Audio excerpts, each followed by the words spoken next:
Bangladesh rising. It's been called the fastest growing economy in the Asia-Pacific region. But can Bangladesh sustain the momentum?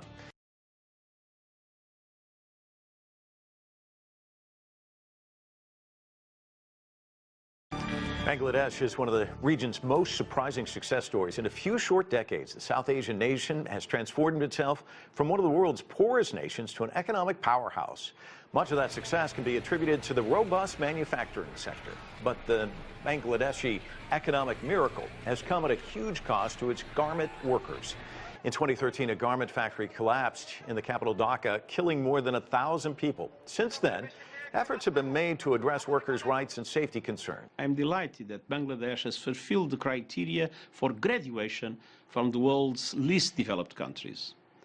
This is a clear signal that the country is building an inclusive and thriving economy with a commitment to lifting millions of people from poverty and hunger. And I also commend Bangladesh's achievement in women's empowerment and access to education. When we look at Bangladesh, this fiscal year, more than 8%. It's really a remarkable story, isn't it? It is a remarkable story. I don't think, when you look at growth rates, I think you have to sort of benchmark them against per capita income. Now, Bangladesh is doing very well, and 8.1% is certainly nothing to scoff at. But you have to understand that this is a country whose per capita income is about 2,000.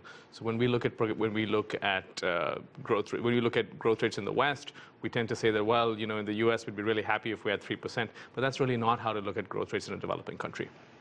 That said, I have to say that I have to echo the previous speaker and point out that in many ways Bangladesh has been the the standout star of South Asia, especially over the last 20 years. If you look at its economic progress, this is a country in 1971 that Henry Kissinger had famously dismissed as a basket case. And now, if you look around the region, you look at Pakistan, you look at Sri Lanka, you look at Nepal, even to a certain extent India, you find that Bangladesh has in many ways done the basics right and is therefore benefiting from that. Dina, I saw you nodding your head. What do you trace this to? Bangladesh's success.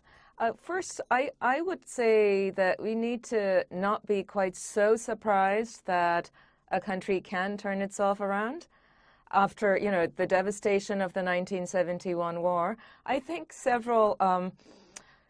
it was a serendipitous moment, the multi-factor arrangement, multi-fiber arrangement, opened up opportunities, and that was also the time in which Bangladesh had a change of government, and it really went from its older socialist kind of approach into an open market approach, and it happened to work. So I do think that there is apart from just the entrepreneurial spirit, you could say, there was a way in which contingent factors also played into Bangladesh's success.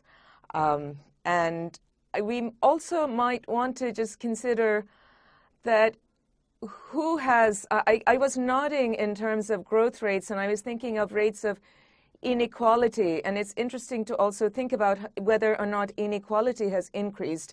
And in relation to the distribution of income and inequality, Bangladesh really has done much better, considering it's much more of a capitalist kind of open market approach, that it is, in terms of these social indicators, if you compare it to India, for instance, and compare women's situation, so people are just doing very much better. Tanya, would you agree with that? And how much of this can be attributed to the Sheikh Hasina effect? I think that, yeah, the situation in Bangladesh, the progress that's happening is really different from what happened in the 1970s. Women did not have paid work, and now with the burgeoning garment industry, women are getting work. And after the Rana Plaza disaster that happened in 2013, there have been activists involved with making sure that women were being treated in a particular way. And if you notice with the recent situation at Lululemon, the yoga pant company, they are basically being called out by female garment factory workers, saying that they are being verbally abused in the workforce. So there are some positive changes going on. And Sanad, when you look at net foreign direct investment, we know that President Xi Jinping from China went there in 2016. You're seeing more of that heading in from China into the country. How much of an impact is that having? Well, I think there's been investment. I think on the plus side, Bangladesh has really become a powerhouse when it comes to garment exports. If I'm not mistaken, last year it was the #2 garment exporter just after China. A few years ago it was #4, so it's been climbing up the ranks. The problem is that the economy has not diversified enough. It's done very well on that one basic metric, right, which has also powered the growth of much of East Asia, which is to get large numbers of people, particularly women, out from farms and into factories. But what Bangladesh needs to do is diversify that economy, get more kinds of foreign investment, step out of just this overdependence on the garment sector, even though that's been very successful. And so I think that would be the next stage, and I imagine that that's what Sheikh Hasina and people in her government would be looking at going ahead. I don't want to downplay the horror of that particular incident, and obviously, I would sort of defer to Fahmida, Dina, and the other panelists on on the experience of Bangladeshi women. But many of your viewers are not people who know a lot about Bangladesh. So you just have to place this in context and say that in a South Asian context, Bangladesh has done, problems notwithstanding, Bangladesh has done quite well by its women.